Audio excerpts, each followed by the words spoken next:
Hey y'all, and welcome to Politibrawl. My name is Brian, and Marjorie Taylor Greene just puts Jasmine Crockett in her place with a brilliant speech on why we still need the Department of Government Efficiency. Let's dive in. Trump has put a for sale sign on the lawn of the White House and has allowed wealthy donors to dictate how the government operates. That's what we should be having a hearing about, but nope.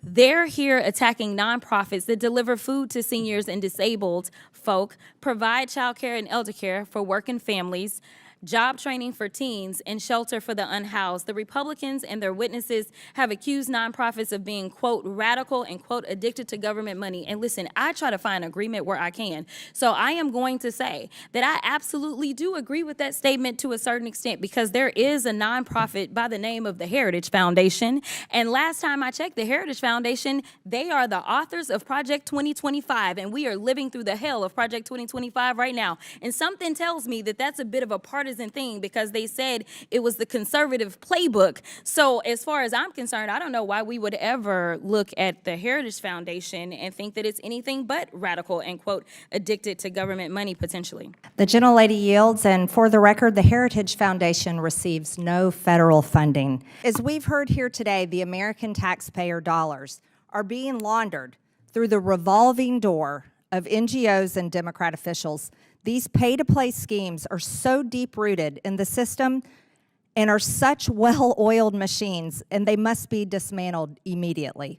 To be clear, we support charitable NGOs that help Americans in times of need, such as during the aftermath of wildfires in California and the hurricane in western North Carolina, Georgia, and eastern Tennessee.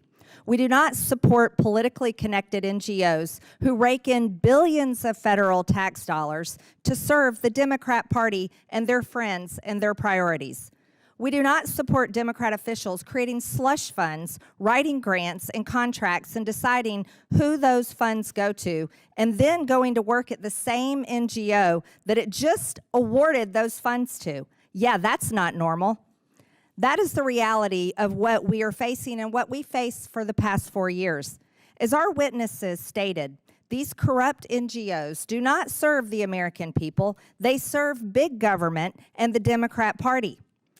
If the American people support their climate and other woke causes, they can choose to personally donate to these entities. They can pay for it themselves. The American people are the most generous people in the entire world. In 2023 alone, Americans privately donated over $557 billion of their own money. They should be the ones who decide where their money goes. They can choose if they want to donate to a nonprofit and which nonprofit. The American people are not just generous with their money, but they're generous with their time as well. In 2023, nearly 76 million Americans, almost 30% of Americans, formally volunteered through an organization. The government didn't make them do this. They did it on their own. The government didn't hold a gun to their head and make them volunteer. The government did not hold a gun to their head and make them donate their own money. They did it on their own. However, the government is forcing them to pay for things that they don't support and they don't want happening. The United States is $36 trillion in debt. In 2024, the government spent over $1.8 trillion more than it took it in. And in 2025, the interest on our debt is expected to exceed $1 trillion.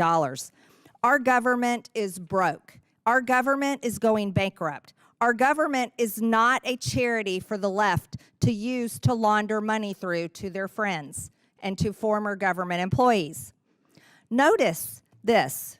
This is extremely important. There's a difference of what you heard on this committee today.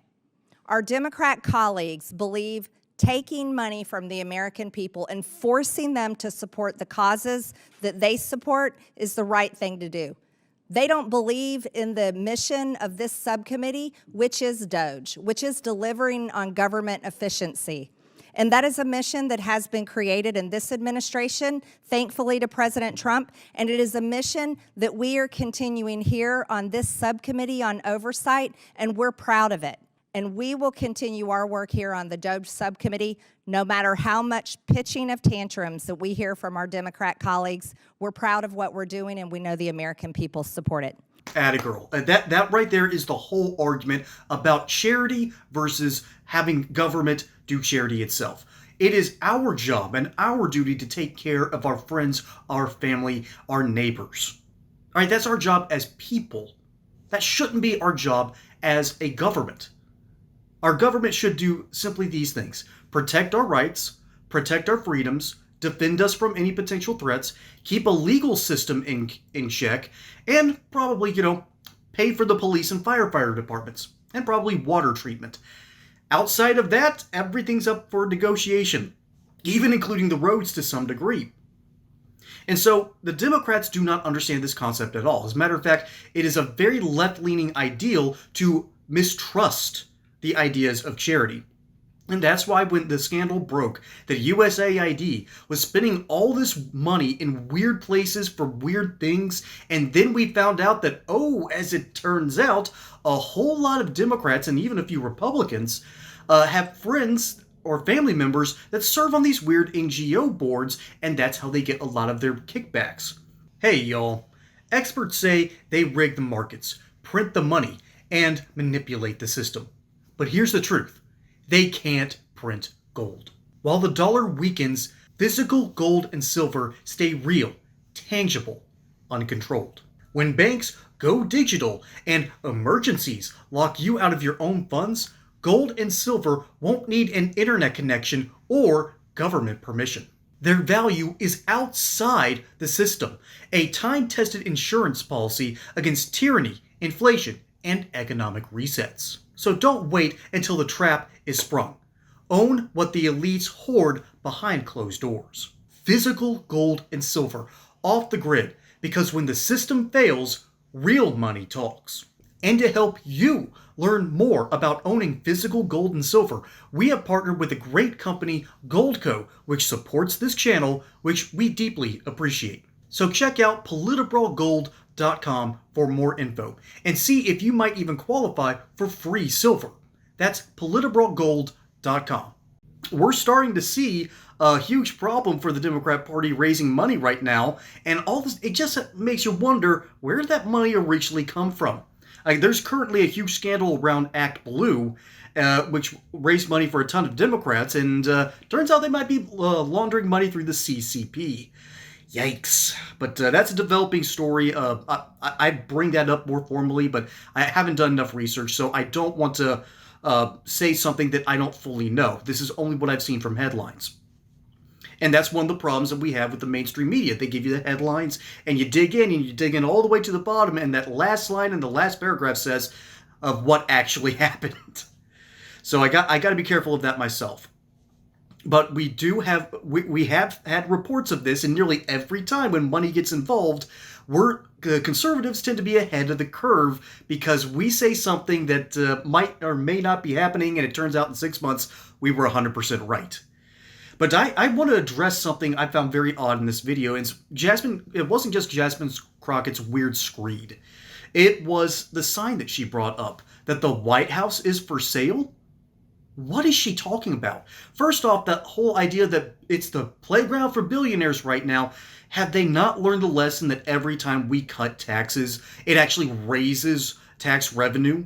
Because that opens up more money for investment, and opens up more money for individual spending. It causes higher stock prices, which means that there's more capital gains. Basically, there's more and more ways you can actually stimulate the economy, and it worked under Reagan, it worked under W, it worked under Trump the first time, and it now looks like it's working for a second time. So what is Jasmine Crockett actually talking about, that the White House is for sale? The only thing I could find in that regard is the idea that we're opening up about 250 million acres of land for private sale. And so I started digging into that, and being a former park ranger, this raises a couple of eyebrows. Like, I don't want a lot of these spaces sold off because naturally, in some cases, they are where a lot of headwaters show up, a lot of natural resources that deserve to be preserved. Again, the national parks are America's best idea. But they're starting to fall on a different sort of hard times, and that's another ball of yarn that needs to be unspooled. But I started looking up the numbers, and something jumped out at me. Alaska, obviously, was number one. They're the largest state, and a whole lot of that land is basically just either tundra or impossible to live in. And they have over 82 million acres for sale. I doubt too much is going to get bought there. But here's what interests me the most. It's Nevada. Nevada has 33 million acres for sale, almost 34. And I'm perfectly okay with that.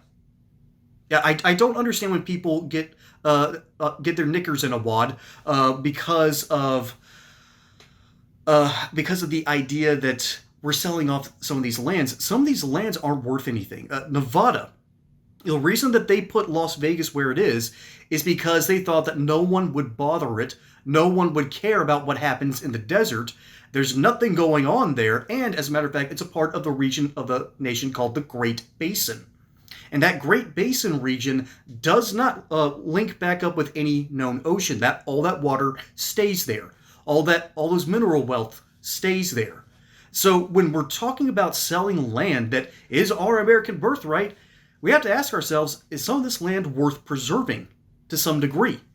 Obviously, the federal government it's the country's land, so to speak.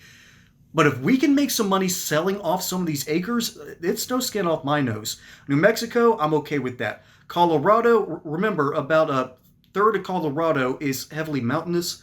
I'm not okay with that. California, not as okay. Arizona, perfectly fine. Oregon and Washington and Wyoming, it really depends. But what I'm trying to get at here is Jasmine Crockett has making no real argument. This was the closest thing I could find to the idea that America is for sale. In other words, she has that little poster up in order to virtue signal to her own people. And they wonder why people are leaving the Democrat Party, because this message does not resonate. This message makes no sense, and what Marjorie Taylor Greene had to say, on the other hand, makes perfect, logical, consistent sense. Maybe that's because logic and logistics usually end up voting Republican. But that's just my thoughts on the matter. Let me know what you think down in the comments below. My name is Brian. Hope you enjoyed that segment here on Politibrawl. Don't forget to like and subscribe. Catch you on the next one. Until then, y'all have a good one.